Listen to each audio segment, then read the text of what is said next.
حضرت ابو ہریرہ رضی اللہ عنہ سے روایت ہے کہ نبی اکرم صلی اللہ علیہ وسلم نے ارشاد فرمایا، صرف 3 مساجد ایسی ہیں جن کے لیے سفر کیا جا سکتا ہے، ایک مسجد حرام یعنی خانہ کعبہ، دوسری مسجد اقصیٰ، اور تیسری یہ میری مسجد یعنی مسجد نبوی۔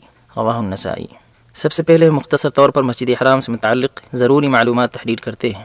مسجد حرام حضرت آدم و حضرت حوا علیہم السلام کے زمین پر اتارے جانے سے پہلے ہی کعبہ شریف وجود میں آ چکا تھا۔ فرشتے اس کا طواف کرتے اور لبیک کی ندا سے اس خانہ خدا کو آباد کرتے تھے۔ پھر جب حضرت نوح علیہ السلام کے زمانے میں طوفان آیا تو اس میں یہ خانہ خدا بھی نہ بچ سکا اور اس کے آثار و نقوش بھی مٹ گئے، یہاں تک کہ اللہ تعالیٰ کی مشیت کے مطابق یہ مبارک گھر غیر معروف ہو گیا۔ پھر وہ وقت آیا جب اللہ تعالیٰ نے انسانیت کی ہدایت کا فیصلہ فرمایا اور حضرت ابراہیم علیہ السلام کو حکم دیا کہ اپنی بیوی ہاجر کو اور شیرخوار بیٹے اسماعیل کو اس مکے کی وادی میں چھوڑ دیں جہاں پر باد و بوش کا نام و نشان بھی نہ تھا، صرف ایک بے آب و گیاہ وادی تھی۔ چنانچہ حضرت ابراہیم علیہ السلام نے ان کو اس وادی میں لا کر چھوڑ دیا اور واپسی میں ثنیۃ الوداع کے مقام پر آ کر یہ دعا مانگی، ربنا انی اسکنت من ذریتی بواد غیر ذی زرع عند بیتک المحرم ربنا لیقیموا الصلاة فاجعل افئدة من الناس تهوی الیہم وارزقهم من الثمرات لعلهم یشکرون۔ ان آیات کا ترجمہ ہے، میں نے اپنے اہل و عیال کو اس بے آب و گیاہ وادی میں آپ کے مبارک گھر کے پاس لا بسایا ہے، اے ہمارے رب، تاکہ یہ نماز قائم کریں، اس لیے آپ لوگوں کے دل ان کی طرف پھیر دیجیے اور ان کو پھلوں کی روزی عطا فرمائیے تاکہ یہ تیرا شکر ادا کریں۔ ادھر حضرت ابراہیم علیہ السلام نے یہ دعا کی، ادھر قبولیت کے طور پر زمزم کا چشمہ اما ہاجر اور حضرت اسماعیل کے لیے جاری ہو گیا۔ جب بہت سے قبیلوں کو اس مبارک چشمے کا علم ہوا تو وہ کشاں کشاں اس کے پاس آ کر آباد ہونے لگے۔ قبیلہ عمالقہ کو بی بی ہاجر نے قعقاعان کی چوٹی پر رہائش پذیر ہونے کی اجازت دے دی۔ دن گزرتے گئے اور اب وہ وقت آ گیا جب حضرت اسماعیل علیہ السلام جوانی کی دہلیز کو چھونے لگے۔ ماں کو بیٹے کی شادی کی فکر لاحق ہوئی اور پھر جلدی ہی انہوں نے قبیلہ بنی عمالقہ کے سردار کی بیٹی سے حضرت اسماعیل علیہ السلام کی شادی کر دی، جس کا نام عمارہ تھا۔ ایک اور قبیلہ جرہم بھی یہاں آ پہنچا اور اس نے جبل ابو قبیس کی چوٹی پر چاہے زمزم کے مشرق میں ثنیۃ الوداع کے مقام پر بود و باش اختیار کی۔ ابھی چند سال ہی گزرے تھے کہ اللہ تعالیٰ نے حضرت ابراہیم علیہ السلام کو حکم دیا کہ اس مبارک وادی کی زیارت کریں اور بیٹے و بیوی کی خیر خبر لیں۔ چنانچہ حضرت ابراہیم علیہ السلام تشریف لائے، بیٹی کی اہلیہ سے خیریت دریافت کی۔ اہلیہ کو یہ محسوس بھی نہ ہونے پایا کہ خیریت پوچھنے والے بڑے میاں سیدھے سادے الفاظ میں کیا پیغام دے کر جا رہے ہیں۔ حضرت ابراہیم علیہ السلام نے بہو سے فرمایا کہ اسماعیل جب آئیں تو ان کو میرا سلام کہنا اور کہنا کہ آپ اپنے دروازے کے چوکھٹ بدل دیں۔ چنانچہ بیوی نے یہ پیغام حضرت اسماعیل علیہ السلام کو پہنچایا۔ حضرت اسماعیل پیغام کا مطلب فوراً ہی سمجھ گئے کہ ابا جان کا حکم ہے کہ میں اس بیوی کو طلاق دے دوں۔ اس طرح انہوں نے اپنی اہلیہ کو طلاق دے کر اپنے سے جدا کر دیا۔ ادھر قبیلہ جرہم کو جیسے ہی یہ خبر ملی کہ حضرت اسماعیل علیہ السلام نے اپنی اہلیہ کو طلاق دے دی ہے، انہوں نے فوراً ہی حضرت اسماعیل کی شادی اپنے قبیلے میں کر دی اور اللہ تعالیٰ کے برگزیدہ نبی کی مصاہرت کا شرف حاصل کر لیا۔ اسی خاتون کے بطن سے پھر عرب کے قبائل اور اس کے سرداروں کی نسل کا سلسلہ جا ملتا ہے۔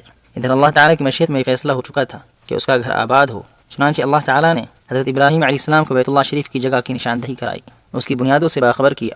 ارشاد باری تعالیٰ ہے، وَإِذْ بَوَّأْنَا لِإِبْرَاهِيمَ مَكَانَ الْبَيْتِ أَلَّا تُشْرِكْ بِي شَيْئًا وَطَهِّرْ بَيْتِيَ لِلطَّائِفِينَ وَالْقَائِمِينَ وَالرُّكَّعِ السُّجُودِ، جس کا ترجمہ ہے، اور جب ہم نے ابراہیم کو گھر کی جگہ بتائی اور حکم دیا کہ میرے ساتھ کسی کو شریک نہ کرنا اور میرے گھر کو طواف کرنے والوں اور قیام کرنے والوں اور رکوع و سجدے کرنے والوں کے لیے پاک صاف کرو۔ اس وحی کے بعد پیغمبر خدا حضرت ابراہیم اپنے بیٹے اسماعیل کو ساتھ لے کر بیت اللہ شریف کی تعمیر کے لیے اٹھ کھڑے ہوئے، اس کی حدود کو نمایاں کیا، جگہ کو پاک صاف کیا اور تعمیر کا کام شروع کر دیا۔ حجر اسود سے شمالی رکن تک طول کی مقدار 32 ہاتھ رکھی گئی اور رکن یمانی سے حجر اسود تک طول 20 ہاتھ متعین کیا، اونچائی 7 ہاتھ رکھی اور پھر حجر اسود کو اس کی جگہ پر نصب کیا۔ اس سے فارغ ہو کر 7 چکر طواف کے لگائے۔ اس کے بعد باپ بیٹے نے لوگوں کو اس مقدس گھر کی زیارت کی دعوت دینا شروع کی تاکہ ایک اللہ وحدہ کی عبادت ہو اور بت پرستی کی دنیا سے انسانیت کو چھٹکارا مل سکے۔ جیسے جیسے لوگوں نے یہ مبارک خبر سنی، شوق و مستی سے ان کے دل اللہ تعالیٰ کے اس مبارک گھر کی زیارت کے لیے بے چین ہوئے اور حج کے لیے ایک دوسرے سے بڑھ چڑھ کر پیش قدمی کرنے لگے۔ اللہ تعالیٰ نے ارشاد فرمایا، وَأَذِّن فِي النَّاسِ بِالْحَجِّ يَأْتُوكَ رِجَالًا وَعَلَى كُلِّ ضَامِرٍ يَأْتِينَ مِنْ كُلِّ فَجٍّ عَمِيقٍ، اور لوگوں میں حج کا اعلان کرو کہ تمہاری طرف پیدل اور دبلے پتلے اونٹوں پر جو دور دراز سے چلے آتے ہوں سوار ہو کر چلے آئیں۔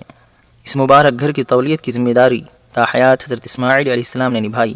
پھر ان کی وفات کے بعد اس کی تولیت کی ذمہ داری قبیلہ جرہم نے اپنے کاندھوں پر لی۔ یہاں تک کہ تیسری صدی عیسوی میں جب یمن میں قوم سبا کی سد معارب کا سیلاب آیا تو یہ خانہ خدا تہس نہس ہو گیا۔ قبیلہ اسد و خزاعہ بھی شمال کی طرف ہجرت کرنے پر مجبور ہو گئے۔ قبیلہ خزاعہ نے مکے آ کر قبیلہ جرہم پر غلبہ حاصل کر کے ان کو مکے سے بھگا دیا۔ عمرو بن لحی نامی ایک شخص نے اللہ تعالیٰ کی دین حنیف کو بت پرستی سے بدل دیا۔ حاجیوں پر بتوں کے لیے قربانی فرض کی۔ طواف بیت اللہ کے ارد گرد تالی بجانے اور سیٹی بجانے کا نام رہ گیا تھا۔ ایک زمانے تک یہی حال چلتا رہا، یہاں تک کہ قصی بن کلاب بن مرہ طواف کے لیے آئے۔ یہ نبی اللہ حضرت اسماعیل کی نسل میں سے تھے۔ یہ 5ویں صدی عیسوی کی 5ویں دہائی کا واقعہ ہے۔ ان کو مکہ مکرمہ کے امور اور اس کی سرداری نصیب ہو گئی، جن سے پھر قریش کے عہد کا سلسلہ شروع ہوا اور قبیلہ قریش کی شاخیں مکہ مکرمہ کی وادیوں میں پھیلتی گئیں۔ ان کے کچی اینٹوں و پتھروں سے بنے گھروں میں شعر و شاعری کا چرچا عام ہو گیا۔ کعبے کے آس پاس کی جگہوں کو قصی نے بیت اللہ کے لیے خاص کر دیا۔ یہ صحن کعبہ کے بقدر علاقہ تھا۔ دارالندوہ کی تعمیر کی، جس میں میٹنگ و مشورے کے لیے لوگ جمع ہوتے تھے۔ بیت اللہ کی متصل جگہ کو چھوڑ کر پھر عام اجازت تھی کہ لوگ رہائشی مکانات بنا سکتے ہیں۔ حجاج اکرام کو پانی پلانا بڑے عزت و شرف کا مقام تھا۔ اسی کے ساتھ یہ کام بڑا مشکل بھی، اس لیے کہ اس وقت مکے کی وادی میں پانی کی شدید قلت تھی۔ جرہم نے جب سے چاہے زمزم کو دفن کر دیا تھا، اس وقت سے اب تک اس کا انکشاف نہ ہو سکا تھا۔ ادھر حجاج اکرام کی تعداد میں اضافہ اور مکہ مکرمہ کی اقتصادی حالت کے فروغ کی وجہ سے پانی کی قلت ایک اہم مسئلہ بن گئی، اور قصی کے بعد ہر سردار مکہ کو پانی کی قلت کا مسئلہ پریشان کی رہتا تھا، یہاں تک کہ وہ وقت آیا جب عبد المطلب کے حصے میں سرداری آئی۔ چاہے زمزم کے متعلق معلومات و روایات معروف تھی ہی، اس لیے اب عبد المطلب نے اس کی تلاش شروع کی۔ اسی اثنا میں عبد المطلب نے خواب دیکھا کہ کوئی پکارنے والا ان کو چاہے زمزم کی نشاندہی کے لیے پکارتا ہے اور مکان معین کو کھودنے کے لیے کہتا ہے۔ چنانچہ عبد المطلب جیسے ہی بیدار ہوئے اس جگہ کی کھدائی شروع کرا دی جس جگہ کو خواب میں دیکھا تھا۔ اب کیا تھا، کھدائی کرتے کرتے چشمہ زمزم پھوٹ پڑا۔ حجاج اکرام اور تجارتی قافلوں کی آمد بکثرت ہوئی، جس کی وجہ سے 10-12 سال میں مکہ مکرمہ تجارتی مرکز بن گیا۔ جنوب میں یمن و حبشے کے آنے جانے والے قافلے یہاں سے ہو کر گزرتے۔ اسی طرح شمال میں روم و فارس کے تجارتی قافلوں کی یہی گزرگاہ تھی۔ یہی نہیں بلکہ مشرق میں ہندوستان سے تجارتی روابط شروع ہوئے تو مغربی سمت میں مصر و افریقہ کے ملکوں سے تجارتی لین دین کے معاملات مستحکم ہو گئے۔ گویا یہ تمہید تھی اشرف الانبیاء خاتم الرسل سیدنا محمد رسول اللہ صلی اللہ علیہ وسلم کے استقبال کی۔ سرور دو عالم صلی اللہ علیہ وسلم عام الفیل 571 میلادی میں اس دنیا میں جلوہ افروز ہوئے۔ مکہ مکرمہ کی پربہار فضاؤں میں آپ صلی اللہ علیہ وسلم کی نشوونما ہوئی، لوگوں سے آپ شناسا ہوئے اور لوگ آپ صلی اللہ علیہ وسلم سے متعارف ہوئے۔ آپ صلی اللہ علیہ وسلم اپنی شرافت و نیک طبیعت کی وجہ سے لوگوں کے محبوب بن گئے، امانت دار کہلائے۔ آپ صلی اللہ علیہ وسلم نے حضرت خدیجہ رضی اللہ عنہا سے شادی فرمائی۔ ابھی چند سال ہی گزرے تھے کہ توحید و رسالت کی امانت سے آپ کو سرفراز کیا گیا اور غار حرا سے نور توحید اور ملت اسلامیہ کی روشن تاریخ کا آغاز ہوا۔ غار حرا میں سب سے پہلی وحی نازل ہوئی۔ بسم اللہ الرحمن الرحیم۔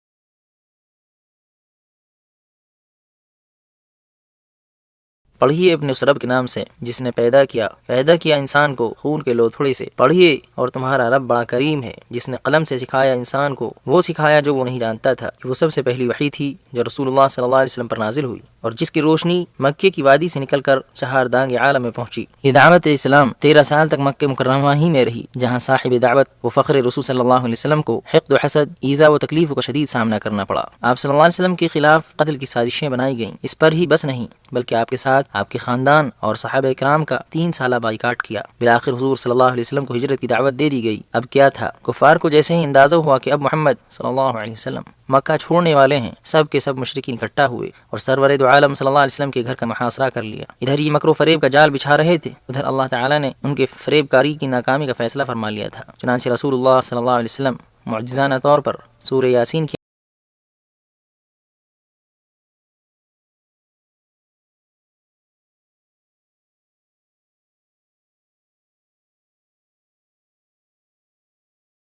بحفاظت خداوندی ابوبکر رضی اللہ عنہ کو ساتھ لے کر مدینہ منورہ کے لیے روانہ ہوئے۔ مکہ مکرمہ سے مدینہ منورہ کا راستہ شمال کی طرف سے تھا، مگر احتیاطی طور پر آپ صلی اللہ علیہ وسلم نے مکے کی جنوبی سمت سے سفر شروع کیا۔ ثنیۃ الوداع کے مقام پر پہنچ کر آپ صلی اللہ علیہ وسلم نے اپنی جائے پیدائش اور محبوب شہر اور مبارک و مقدس خانہ خدا کو الوداع کہا۔ تقریباً 10 کلومیٹر کی مسافت طے کر کے جبل ثور کی غار میں بقصد آرام اور دشمن کی نظروں سے مختفی ہونے کے لیے قیام پذیر ہوئے۔ حضرت ابو بکر رضی اللہ تعالی عنہ کو رسول اللہ صلی اللہ علیہ وسلم کی زندگی کی شدید فکر لاحق رہتی تھی۔ آپ صلی اللہ علیہ وسلم حضرت ابو بکر رضی اللہ عنہ کو تسلی دیتے اور فرماتے، اے ابو بکر، تمہارا ان دو کے بارے میں کیا خیال ہے جن کا تیسرا ساتھی اللہ تعالیٰ ہو؟ اللہ تعالیٰ نے سورہ توبہ میں ارشاد فرمایا، إلا تنصروه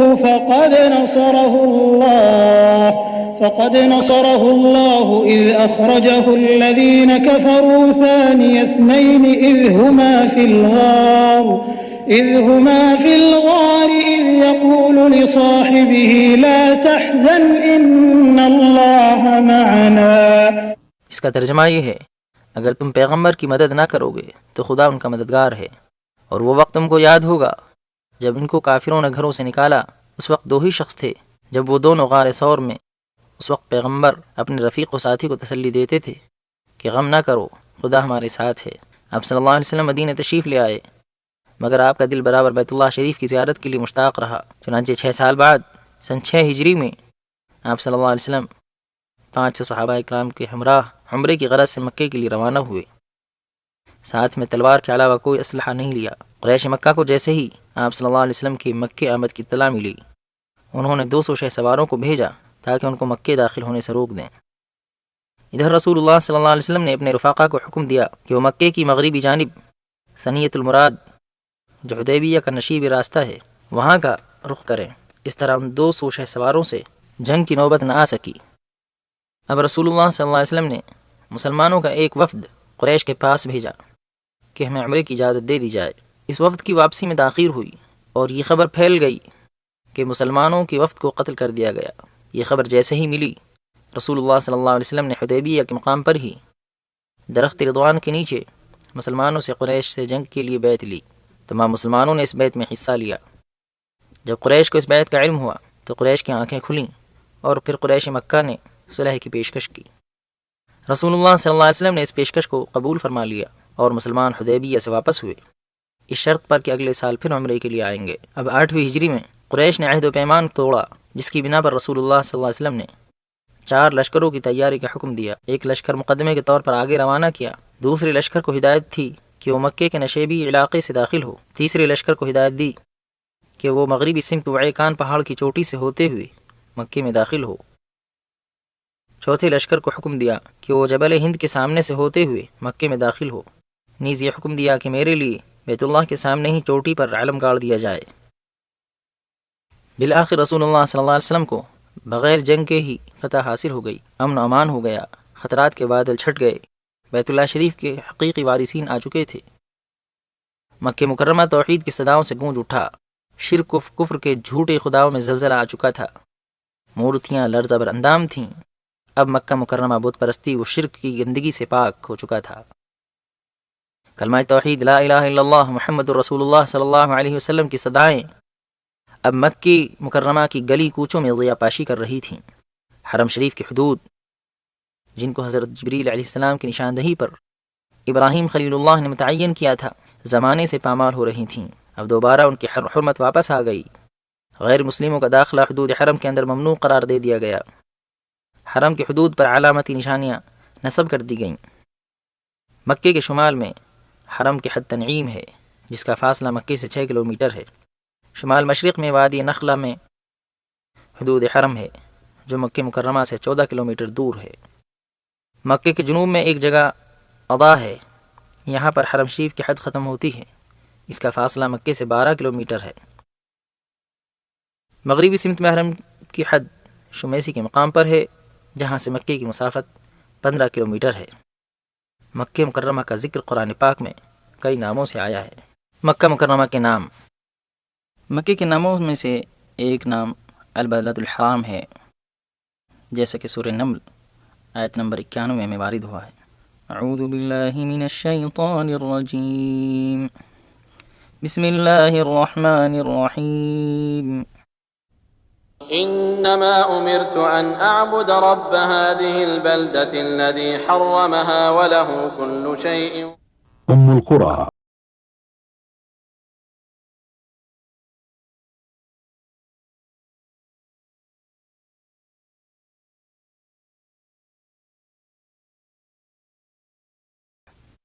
والتين والزيتون وطور سينين وهذا البلد الأمين.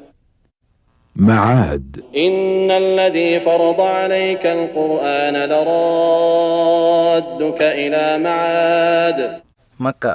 وهو الذي كف أيديهم عنكم وأيديكم عنهم ببطن مكة.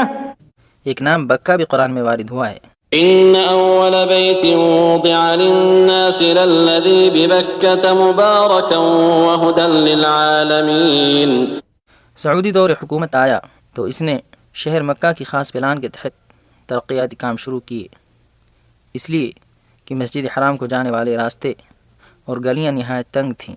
مکہ مکرمہ کے ظاہری شکل کے لحاظ سے اور زمانے کی تبدیلی و ترقی کے نتیجے میں کیا مسائل و مشکلات آ سکتی ہیں، اس سے کوئی بھی مکے کی تاریخ کا شناسا انکار نہیں کر سکتا. اس شہر کی حالت بالکل وادی کی مثل ہے.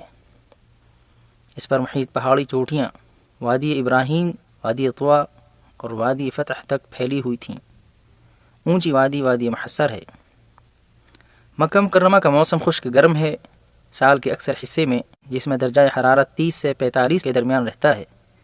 عمارتوں کے بلند ہونے کے باوجود راستے تنگ ہیں، اس لیے راستوں میں عموماً سارے دن سایہ رہتا ہے.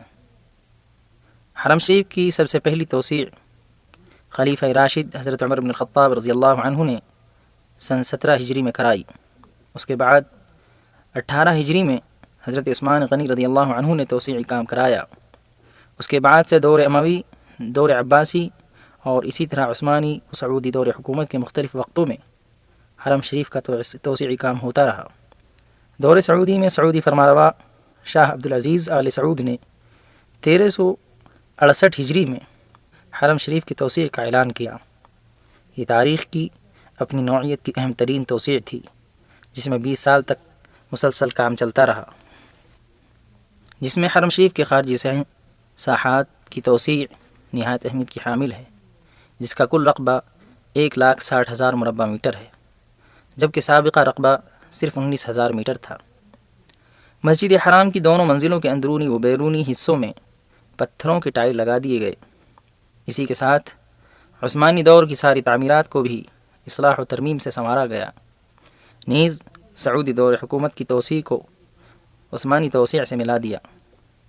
مطاف کی جگہ میں بھی توسیع کی گئی. اس اضافے کی مقدار 300 ہاتھ تھی. اس دفعہ مطاف میں سفید سنگ مرمر کا استعمال کیا گیا، جس کی خوبی یہ ہے کہ یہ گرمی کی تپش سے گرم نہیں ہوتا. زمزم کے کنویں تک پہنچنے کے لیے دروازے لگا دیے گئے. کعبہ شریف کا دروازہ تبدیل کیا گیا، جس میں خالص سونے کی پلیٹیں جڑی گئیں، جن کا وزن 286 کلو گرام ہے. اس عظیم توسیع میں صفا مروہ کے درمیانی جگہ یعنی مسعی بھی شامل تھی. سعی کرنے والوں کی سہولت کے پیش نظر دوسری منزل پر بھی مسعی یعنی سعی کرنے کی جگہ تیار کی گئی. خادم الحرمین شریفین شاہ فہد بن عبدالعزیز نے بھی اس عظیم الشان توسیع و تجدید میں خوب حصہ لیا.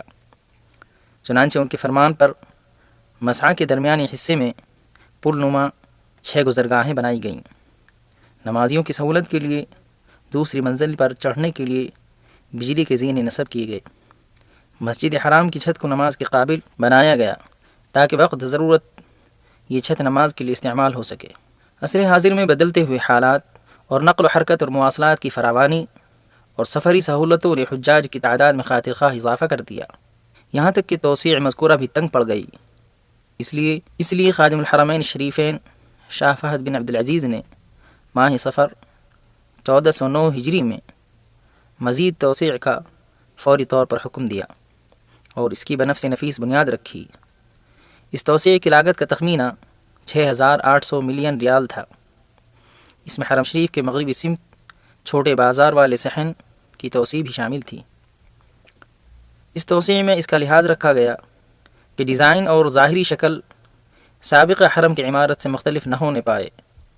اس نئی توسیع کا ایک صدر دروازہ رکھا گیا جس کا نام ملک فہد گیٹ باب الملک فہد ہے. اس کے علاوہ چھوٹے دروازے ہیں جن کی تعداد 14 ہے.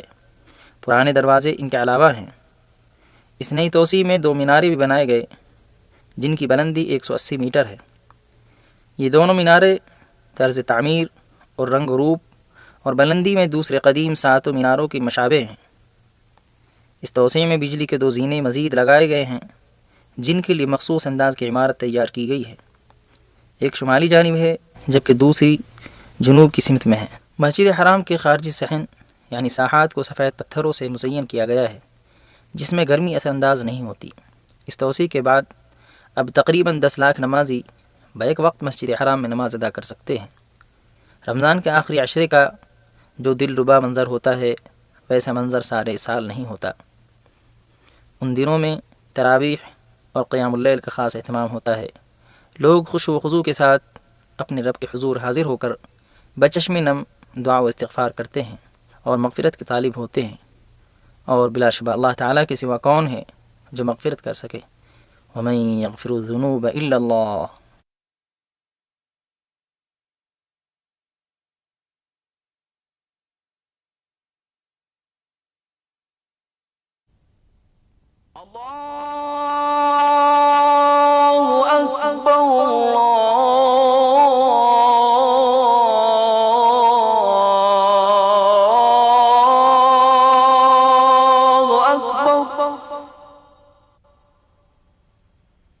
أشهد أن لا إله إلا الله۔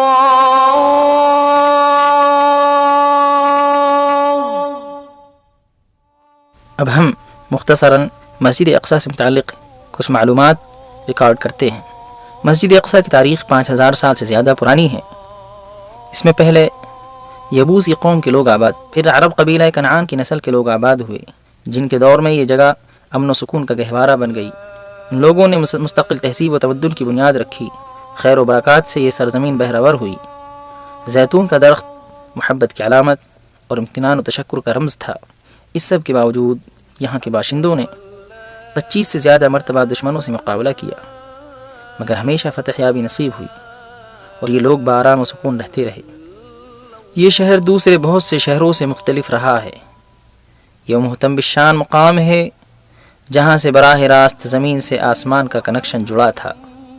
پاکیزگی کی لہریں بھی یہاں سے اٹھی تھیں۔ یہاں سے آسمانوں کا سفر کرنے والے مسافر کی ضیاءپاشیاں عاشقوں پر ہی نہیں بلکہ شجر و حجر تک پر پڑیں۔ شب معراج کے بعد سے اس مقدس جگہ کی اہمیت مسلمانوں کے نزدیک دو چند ہو گئی تھی۔ اب یہ صرف قبلہ اول نہیں بلکہ نقطۂ معراج حبیب صلی اللہ علیہ وسلم بھی تھا۔ اس کی محبت اہل ایمان کے دلوں میں گھر کر چکی تھی۔ اس کی زیارت کا شوق دل دل میں رچ بس چکا تھا۔ اس شہر مقدس نے وہ منظر بھی دیکھا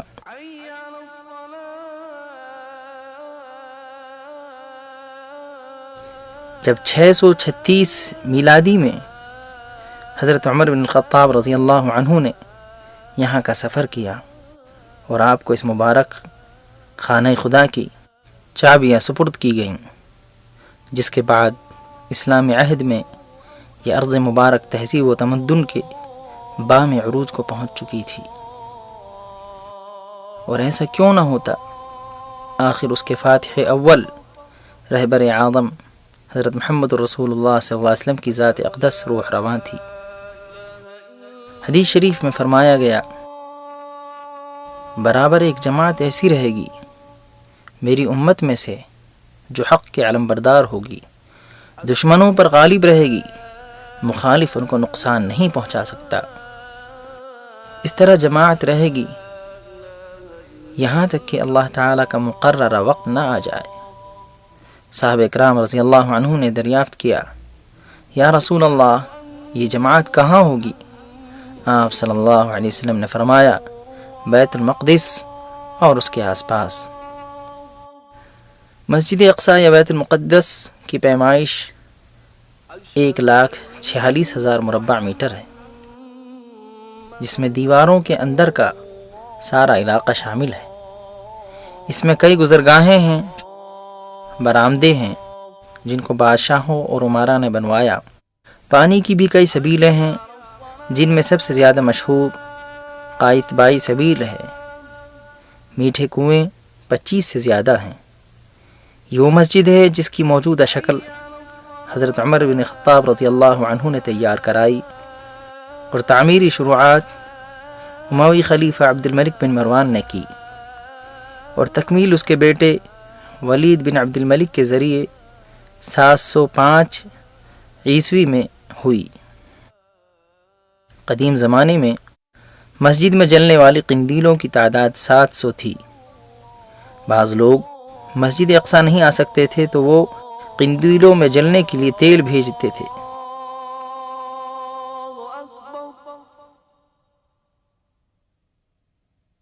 أشهد أن لا إله إلا الله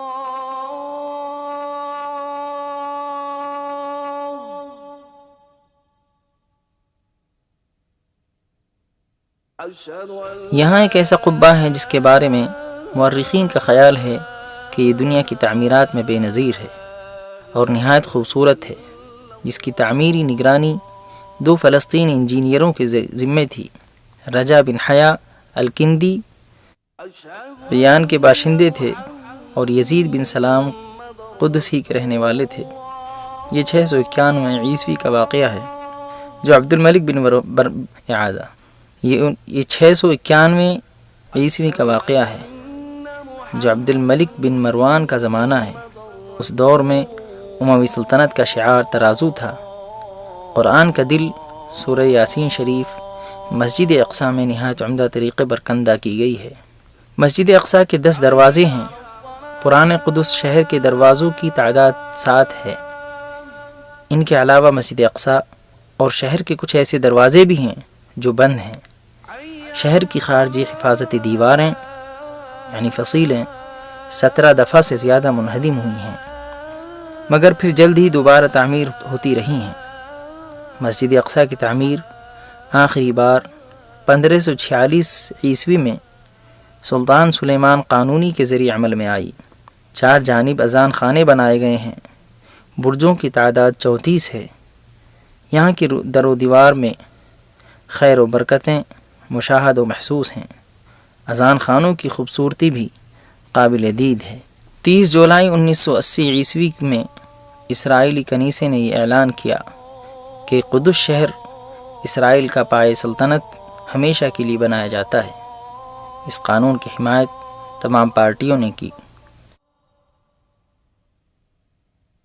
أشهد أن لا إله إلا الله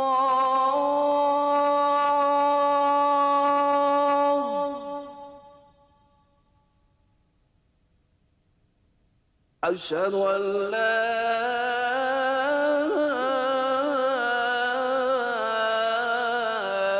إله إلا الله. سندافع عن المدينة الثالثة في الإسلام بكل ما تستطيع ولن تبخل عليها بدم. ہم مسلمان اسلام کے اس تیسرے مقدس و محترم شہر کی مدافعت کرتے رہیں گے، اس کے لیے چاہے جو بھی قربانی دینی پڑے۔ اس 100 سالہ دور میں مسجد اقصی کو دفتروں کے طور پر اور قبہ صخرہ کو کنیسہ کے طور پر استعمال کیا جا رہا ہے۔ مروانی مصلی کو استبل بنا دیا گیا ہے۔ اذان کی آوازوں سے مسجد اقصی محروم ہو چکی ہے۔ اللہ کرے وہ دن آئے جب اس مقدس شہر کو کوئی مرد مجاہد غاصب یہودیوں کے چنگل سے آزاد کرائے، جس طرح سلطان صلاح الدین ایوبی نے معرکہ حطین کے بعد 1187 عیسوی میں اس کو آزاد کرایا۔ توحید کا علم بلند ہوا اور فاتح لشکر محمدی کے ساتھ یہاں پھر ایک مدت کے بعد صلاح الدین نے اپنے رب کے حضور جبین نیاز کو جھکایا۔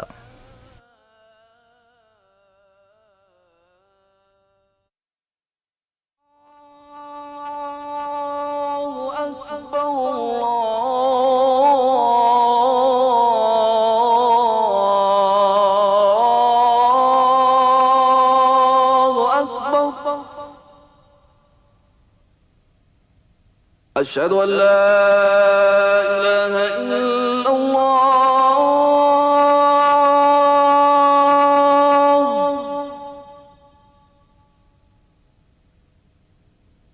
أشهد أن لا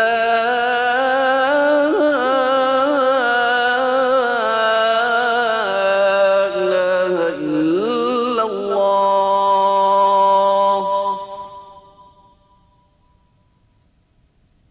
أشهد أن محمد رسول الله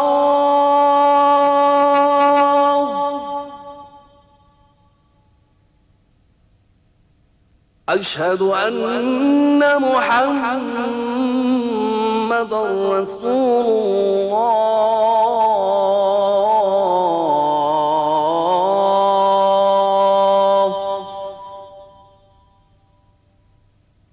حي على الصلاة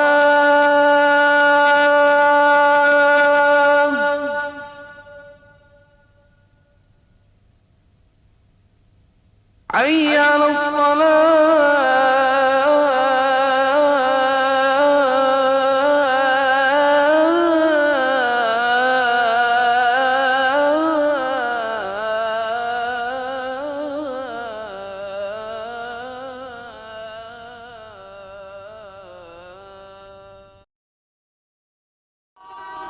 ہم مدینہ منورہ میں آپ کو خوش آمدید کہتے ہیں۔ یہ وہ شہر ہے جو ایمان کی پناہ گاہ ہے اور نبی کریم صلی اللہ علیہ وسلم کی آرام گاہ ہے۔ ترقی اور تمدن کی نئی چمک دمک کے ساتھ ہم آپ کا خیر مقدم کرتے ہیں تاکہ اس سفر نامے کو پڑھیں جس میں یہ شہر ایک نامعلوم تاریخی دور سے گزر کر ایسی روشنی کی طرف آیا ہے جس نے سارے عالم کو جگمگا دیا۔ اللہ کے رسول حضرت نوح علیہ السلام کی چوتھی پشت میں سے کچھ لوگ بابل کی سرزمین چھوڑ کر کسی نئے وطن کی تلاش میں نکلے۔ وہ ایک ایسے سرسبز علاقے میں پہنچے جسے چاروں طرف سے پہاڑوں اور آتش فشانی چٹانوں نے گھیر رکھا تھا۔ بس وہیں پڑاؤ ڈالا اور ایک چھوٹا سا گاؤں آباد کیا جسے اپنے سردار کے نام پر یثرب کا عنوان دیا۔ یہ گاؤں آہستہ آہستہ بڑھنے لگا۔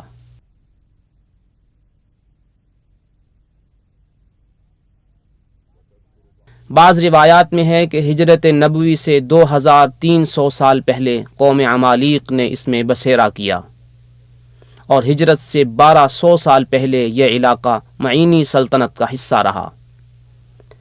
آثار قدیمہ کے بعض نقشوں سے معلوم ہوتا ہے کہ یہ علاقہ بابلی حکمران نبونید کے زیر نگرانی رہا ہے جس نے ہجرت سے 1100 سال پہلے تیماء پر 10 سال حکومت کی۔ ہجرت سے 500 سال پہلے جب رومیوں نے قوم یہود کو منتشر کیا تو ان میں سے کچھ لوگوں نے یہاں آ کر پناہ لی۔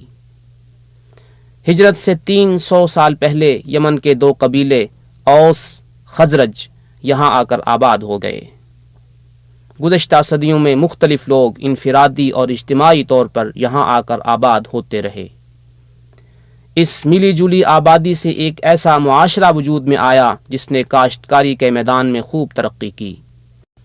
مختلف سبزیوں، کھجوروں اور پھلوں کے باغات یثرب میں لہلہانے لگے۔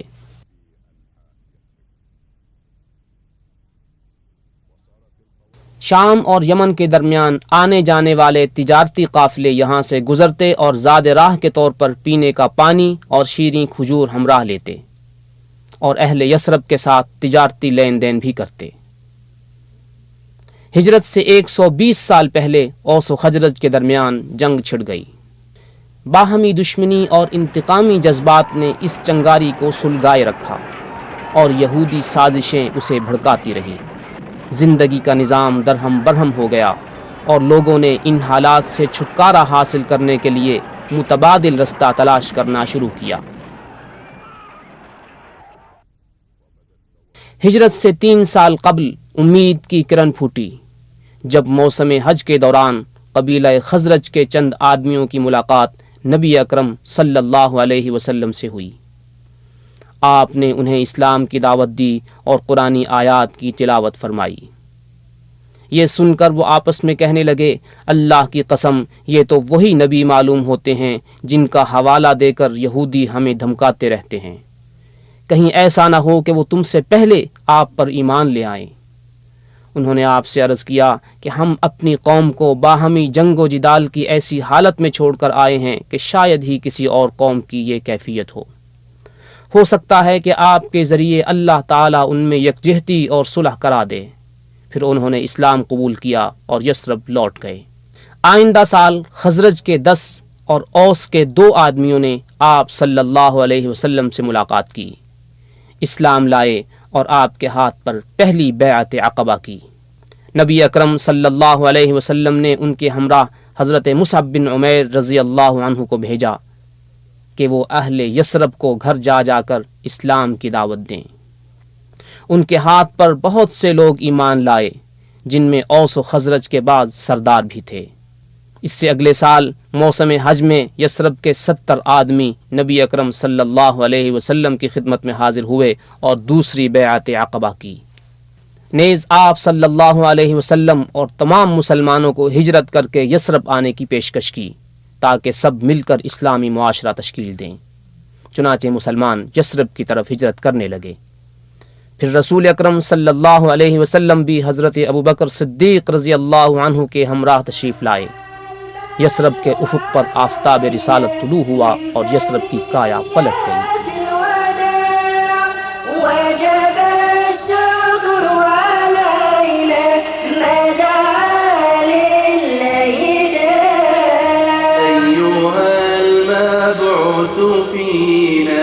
جئت بالأمر المطاع جئت شرفت المدينة۔ یہاں ہر چیز میں تبدیلی رونما ہوئی، اس کا نام یثرب سے مدینہ ہو گیا۔ اسے مزید ایسے نام عطا ہوئے جو اس کی شان و عظمت کو اجاگر کرتے ہیں، مثلا طیبہ، طابہ، الدار۔ لوگوں کے عقیدے تبدیل ہوئے اور وہ بت پرستی سے اسلام کی طرف آ گئے۔ مسجد نبوی اسلامی تعلیمات اور اسلامی قیادت کا مرکز بن گئی۔ یہاں سے شرک کا قلع کما کرنے اور کلمہ توحید کا بول بالا کرنے کے لیے جنگی دستے بھیجے جانے لگے۔ ہجرت کے دوسرے سال مدینہ منورہ سے 160 کلومیٹر کے فاصلے پر غزوہ بدر کا معرکہ ہوا، جہاں مشرکین مکہ کو زبردست شکست ہوئی اور ان کے بہت سے لیڈر قتل ہوئے۔ اس شکست کا انتقام لینے کے لیے کفار مکہ نے شوال 3 ہجری میں مدینہ منورہ کی طرف پیش قدمی کی اور احد پہاڑ کے دامن میں غزوہ احد کا معرکہ ہوا۔ مسلمانوں نے خوب داد شجاعت دی اور ان میں سے 70 آدمیوں نے جام شہادت نوش کیا، جن میں نبی اکرم صلی اللہ علیہ وسلم کے چچا حضرت حمزہ رضی اللہ عنہ بھی ہیں۔ پھر مشرکین مکہ واپس لوٹ گئے۔ مشرکین کے ساتھ مختلف مقامات پر معرکہ آرائی کا سلسلہ جاری رہا۔ بالآخر قریش نے دیگر قبائل کو ساتھ ملا کر مسلمانوں کے خلاف فیصلہ کن جنگ لڑنے کا پروگرام بنایا۔ سن 5 ہجری میں مدینہ منورہ کی طرف پیش قدمی کی۔ مسلمانوں نے خندق کھود کر مدینہ منورہ کو محفوظ کر لیا۔ مشرکین نے مدینہ منورہ کا محاصرہ کیا اور کئی بار کوشش کی کہ خندق عبور کر کے مسلمانوں پر حملہ آور ہوں، مگر ہر بار مسلمانوں نے ان کا حملہ پسپا کر دیا۔ بالآخر اللہ تعالیٰ نے مشرکین پر تیز و تند ہوا بھیج دی، جس سے وہ ناکام و نامراد واپس ہوئے۔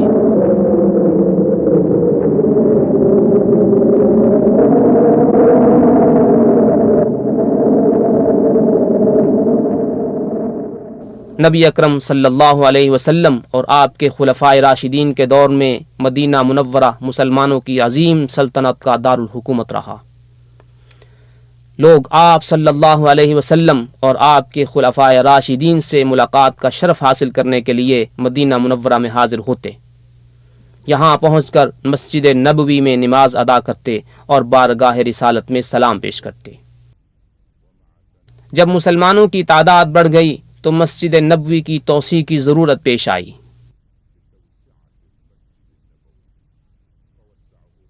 چنانچہ سن 7 ہجری میں نبی اکرم صلی اللہ علیہ وسلم نے اس کی توسیع فرمائی۔ پھر سن 17 ہجری میں خلیفہ راشد حضرت عمر بن خطاب رضی اللہ عنہ نے اس کی تعمیر و توسیع کی۔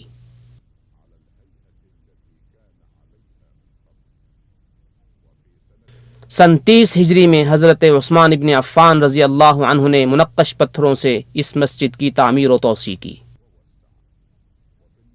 مسجد نبوی ہی وہ مرکز تھی جہاں سے اسلام کی دعوت اور جہاد کے قافلے روانہ ہوتے رہے اور تمام جزیرہ عرب، شام، عراق، مصر اور شمالی افریقہ تک دین اسلام کا بول بالا ہو گیا۔ اموی خلافت میں دارالحکومت دمشق منتقل ہو گیا۔ جس سے حکومتی زندگی کی رونق اور سیاسی ہنگامہ بھی وہیں منتقل ہو گیا۔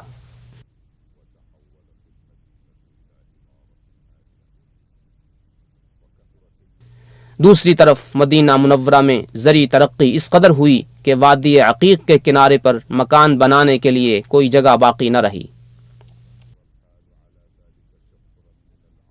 مسجد نبوی کی علمی مرکزیت کا اندازہ اس سے لگایا جا سکتا ہے کہ یہاں امام مالک بن انس جیسے شہرۂ آفاق عالم پیدا ہوئے اور دور دور سے لوگ ان کے حلقہ درس میں شرکت کے لیے آتے۔ انہی میں سے امام شافعی بھی ہیں۔ پہلی اور دوسری صدی میں رونما ہونے والے بعض افسوسناک واقعات سے قطع نظر مدینہ منورہ کا عمومی ماحول نہایت پرسکون رہا اور یہاں علمی چہل پہل رہی۔ لوگ بڑے اہتمام کے ساتھ مسجد نبوی میں نماز ادا کرنے اور بارگاہ رسالت میں سلام پیش کرنے آتے رہے۔ دوسری صدی میں خلیفہ مہدی عباسی نے مسجد نبوی کی مرمت اور توسیع کا حکم دیا۔ تیسری صدی ہجری میں زندگی کے بعض شعبوں میں انحطاط شروع ہوا اور آبادی سکڑنے لگی۔ وادی عقیق کے محلات ویران ہو گئے، زراعت کم ہو گئی، بد امنی عام ہو گئی اور قافلوں پر حملے ہونے لگے۔ اس صورتحال کو سنبھالا دینے کے لیے سن 263 ہجری میں مدینہ منورہ کے ارد گرد فصیل بنائی گئی۔ پھر مختلف اوقات میں اس کی ترمیم و توسیع کا سلسلہ جاری رہا۔ 10ویں صدی ہجری تک مدینہ منورہ کے عمومی حالات میں مسلسل اتار چڑھاؤ ہوتا رہا۔ سن 578 ہجری میں صلیبی جنگیں عروج پر تھیں کہ ایک صلیبی کمانڈر ارناط نے اپنی فوج کا ایک دستہ روانہ کیا جو نہایت خفیہ طریقے سے بحری رستوں سے ہوتا ہوا یمبو کے ساحل پر اترا اور وہاں سے خشکی کے راستے سے مدینہ منورہ کی جانب بڑھنے لگا۔ سلطان صلاح الدین ایوبی کو خبر مل چکی تھی اور اس کی فوجیں اس دستے کا تعاقب کر رہی تھیں۔ بالآخر مدینہ منورہ سے ایک رات کی مسافت پر ایوبی فوج نے صلیبی دستے کو گھیر لیا اور ان میں سے اکثر کو قتل کر کے باقی کو گرفتار کیا۔ 5 رجب سن 654 ہجری میں مدینہ منورہ کے مشرق میں ایک بہت بڑا آتش فشاں پھٹا جس کا لاوا ایک ندی کی شکل میں مغربی مدینہ منورہ کی طرف بہنے لگا، مگر اللہ کی قدرت سے مدینہ کے قریب پہنچ کر شمالی طرف مڑ گیا۔ تقریباً 3 ماہ تک مسلسل یہ لاوا جلتا رہا۔ سن 886 ہجری میں آسمانی بجلی گرنے سے مسجد نبوی کی عمارت آگ کی زد میں آ گئی اور اس کا اکثر حصہ جل گیا، البتہ حجرہ شریفہ محفوظ رہا۔ سلطان قائد بائی نے اثر نو مسجد کی تعمیر کی، نیز مختلف مدارس اور مسافر خانے بنوائے جہاں علماء، طلباء اور جوار رسول کے شائقین رہنے لگے۔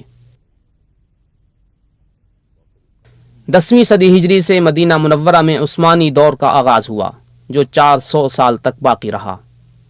اس دوران مدینہ منورہ میں جو تبدیلیاں رونما ہوئیں ان میں سے خاص یہ ہیں۔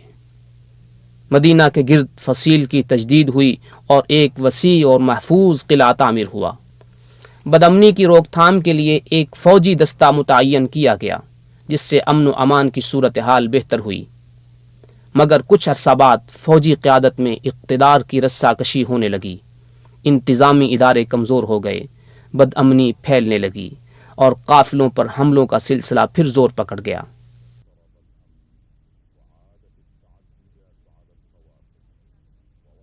مدینہ شہر کے اندر بھی اضطراب و بے چینی پھیلنے لگی، مگر صورتحال پر قابو پا لیا گیا۔ سن 1220 ہجری میں اہل مدینہ نے اصلاحی تحریک کے علمبرداروں کے ہاتھوں پر بیعت کی اور پہلی سعودی حکومت کو تسلیم کیا اور 6 سال تک امن و سکون کی زندگی بسر کی۔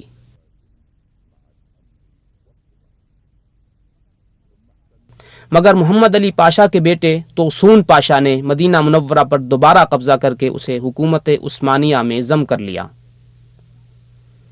سن 1265 ہجری میں مسجد نبوی کی تعمیر و توسیع کا کام شروع ہوا جو 12 سال تک جاری رہا اور مسجد نبوی کی حسین و جمیل عمارت مکمل ہوئی۔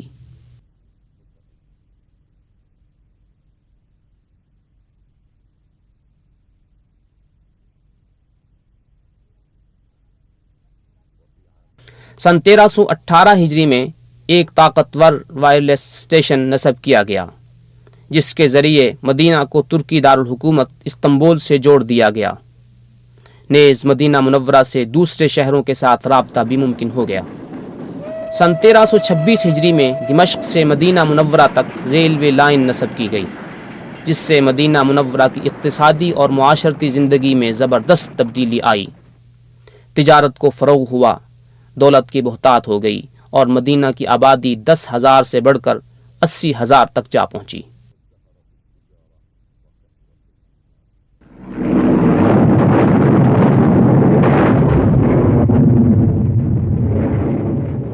سن 1334 ہجری میں مدینہ منورہ میں ایک پرآشوب دور کا آغاز ہوا۔ یہ پہلی جنگ عظیم کا زمانہ ہے۔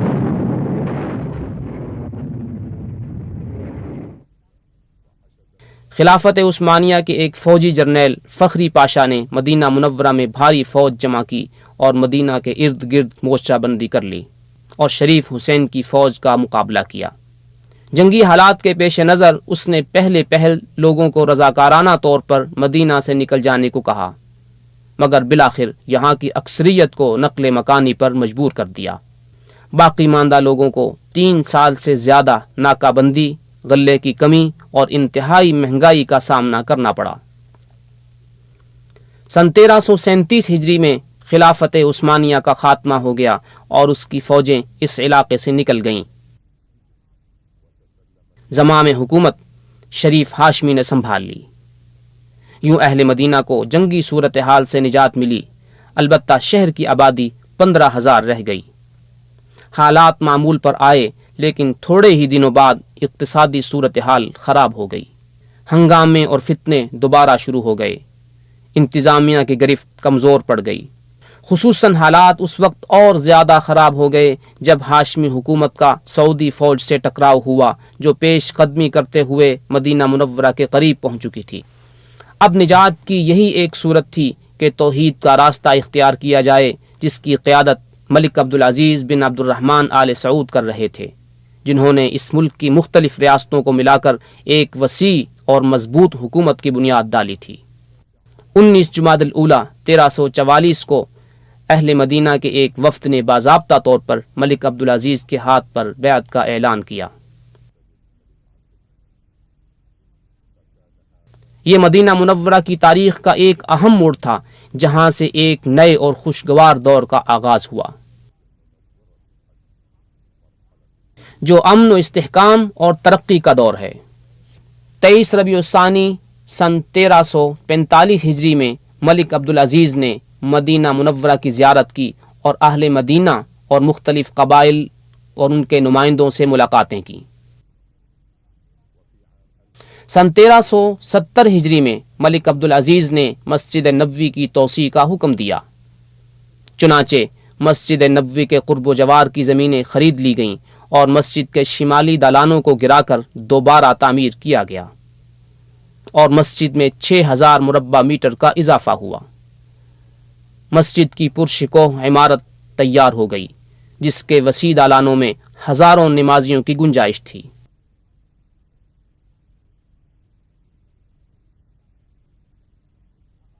مختلف شہروں کی آبادی پھیل گئی اور ان کا رقبہ کئی گنا زیادہ ہو گیا۔ الغرض مختلف شعبہائے زندگی، تہذیب، تمدن، ثقافت و اقتصاد میں ترقی کا عمل جاری رہا۔ سن 1381 ہجری میں جامعہ اسلامیہ کا افتتاح ہوا جہاں مختلف ممالک کے طلباء کو اسلامی علوم و معارف حاصل کرنے کا موقع ملا۔ اس طرح ملک عبدالعزیز یونیورسٹی، امام محمد بن سعود اسلامی یونیورسٹی اور ان سے منسلک متعدد شاخیں اور کالج قائم ہوئے۔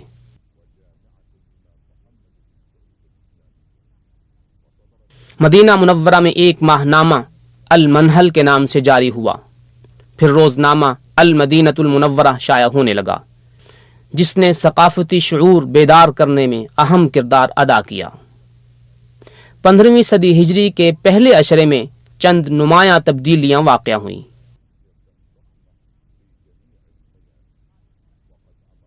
خادم حرمین شریفین ملک فہد بن عبدالعزیز نے مدینہ منورہ کی تعمیر و ترقی کے لیے ایک وزارتی کمیٹی تشکیل دی اس اقدام کی وجہ سے تعمیراتی میدان میں ترقی ہوتی چلی گئی۔ حرم نبوی کی تعمیر و توسیع ہوئی اور مرکزی علاقے کی تنظیم نو جیسے بڑے بڑے پروگرام شروع ہوئے۔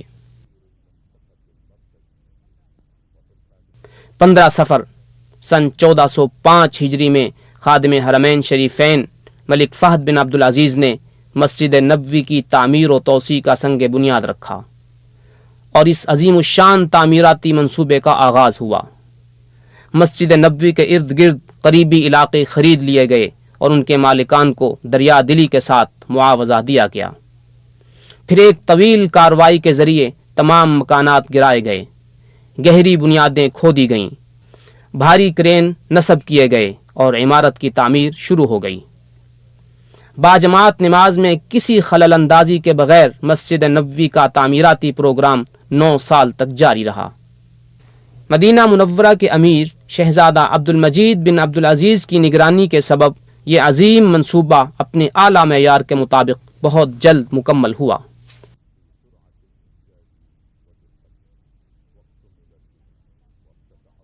سن 1414 ہجری میں خادم حرمین شریفین ملک فہد بن عبدالعزیز کے ہاتھوں اس کا افتتاح ہوا۔ اس توسیع کی وجہ سے مسجد نبوی میں 82,000 مربع میٹر کا اضافہ ہوا اور مسجد نبوی کی چھت کو ایسے انداز سے تیار کیا گیا کہ اس پر ہزاروں لوگ نماز ادا کر سکتے ہیں۔ بیرونی صحن کے نیچے گاڑیوں کے لیے پارکنگ بنائی گئی ہے جس میں 5,000 گاڑیاں کھڑی ہو سکتی ہیں۔ مسجد نبوی سے 7 کلومیٹر کے فاصلے پر ایئر کنڈیشن پلانٹ نصب کیا گیا ہے جسے وسیع سرنگوں کے ذریعے مسجد نبوی سے ملایا گیا اور اس میں پائپ لائن بچھا دی گئی ہے جو ٹھنڈک کو منتقل کرتی ہے۔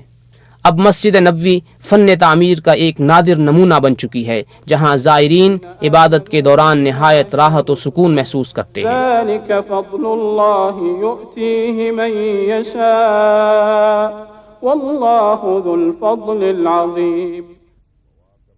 مسجد نبوی کی توسیع کے ساتھ ساتھ شہر کے مرکزی علاقے کی تعمیر نو کے منصوبے پر بھی کام ہوتا رہا۔ اس پروگرام کی تکمیل کے لیے 25 لاکھ مربع میٹر پر کام شروع ہوا، جس میں سے نصف رقبہ عمارتوں کے تعمیر کے لیے مخصوص کیا گیا اور بقیہ حصہ سڑک، فٹ پاتھ، قبرستان بقیع اور دیگر ضروری تعمیرات کے لیے ہے۔ یہ منصوبہ فن تعمیر کے جدید اصولوں کے مطابق تیار کیا گیا ہے۔ بہت سے رہائشی اور تجارتی کمپلیکس مکمل ہو چکے ہیں، ان میں سے ہر ایک جدید طرز کے سینکڑوں رہائشی کمروں اور شاپنگ سینٹروں پر مشتمل ہے۔ اب مرکزی علاقہ تعمیر نو کے ابتدائی مرحلوں سے گزر چکا ہے اور ایسا لگتا ہے کہ مدینہ منورہ فن تعمیر کے عالمی معیار اور جدید وسائل سے آراستہ ہو کر مسجد نبوی کو دائرے میں لیتا ہوا نمودار ہو رہا ہے، جہاں زائرین کے لیے بہترین رہائش اور دیگر سہولتیں موجود ہیں۔ مدینہ منورہ کی تاریخی مساجد کی تعمیر و توسیع کا کام بھی مکمل ہو چکا ہے، جن میں اسلام کی اولی مسجد مسجد قباء سر فہرست ہے۔ اس کی عمارت پرانی ہو چکی تھی، لہذا اسے ازسر نو تعمیر کیا گیا، جس کی ملحقہ عمارات سمیت کل رقبہ 13,500 مربع میٹر ہے۔ اس کے آس پاس کا علاقہ یوں منظم کیا گیا ہے کہ یہ مسجد فن تعمیر کا ایک خوبصورت شاہکار نظر آتی ہے۔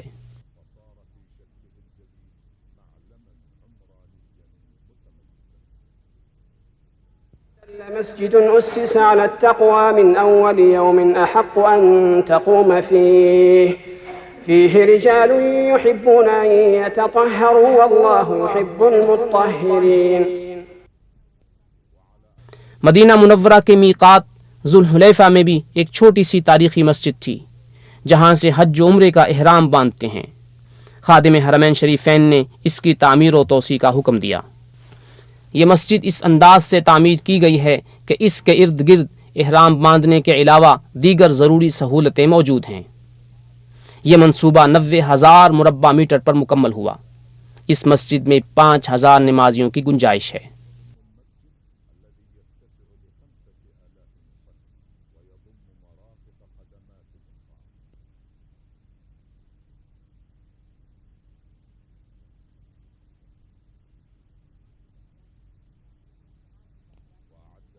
یہاں کی بلدیاتی انتظامیہ نے شہر کا ایک تنظیمی ڈھانچہ اس طرح تیار کیا کہ آبادی کو 3 دائروں میں تقسیم کر دیا گیا۔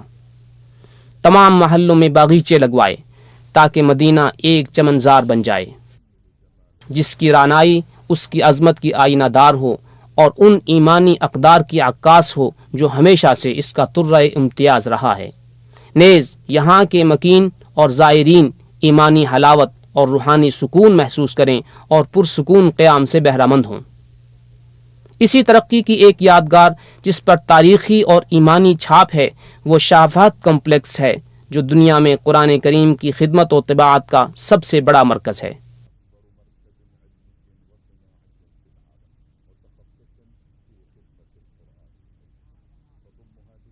جہاں علماء، محققین اور قراء کی ایک جماعت قرآن کریم کی کتابت اور طباعت کی نگرانی کرتی ہے۔ اس ادارے میں طباعت سے متعلق جدید ترین آلات موجود ہیں اور دنیا کی مشہور زبانوں میں قرآن کریم کا ترجمہ شائع ہوتا ہے۔ اس میں ریکارڈنگ کا ایک مستقل شعبہ ہے جہاں مختلف قراءتوں میں آڈیو کیسٹ تیار کی جاتی ہیں، اور اب تک مختلف قراء کی آواز میں لاکھوں سیٹ تیار ہو کر تقسیم ہو چکے ہیں۔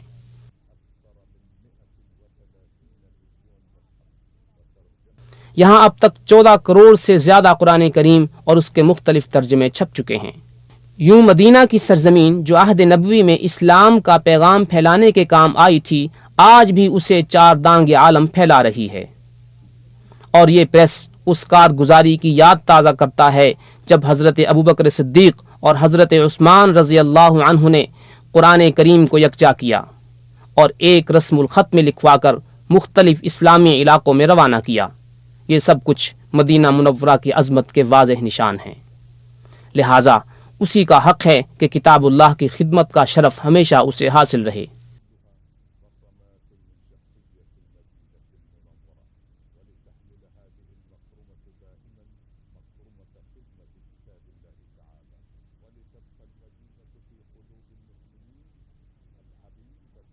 مدینہ منورہ ہر مسلمان کو دل و جان سے پیارا اور عزیز رہے گا، کیونکہ اللہ کے رسول صلی اللہ علیہ وسلم کی یہ دعا قبول ہو چکی ہے، اللہم حبب الینا المدینۃ کحبنا مکۃ او اشد حبا۔ اے اللہ ہمارے دل میں مدینہ منورہ کو مکہ مکرمہ جیسا محبوب بنا دے، بلکہ اس سے بھی زیادہ۔ وآخر دعوانا ان الحمد للہ رب العالمین۔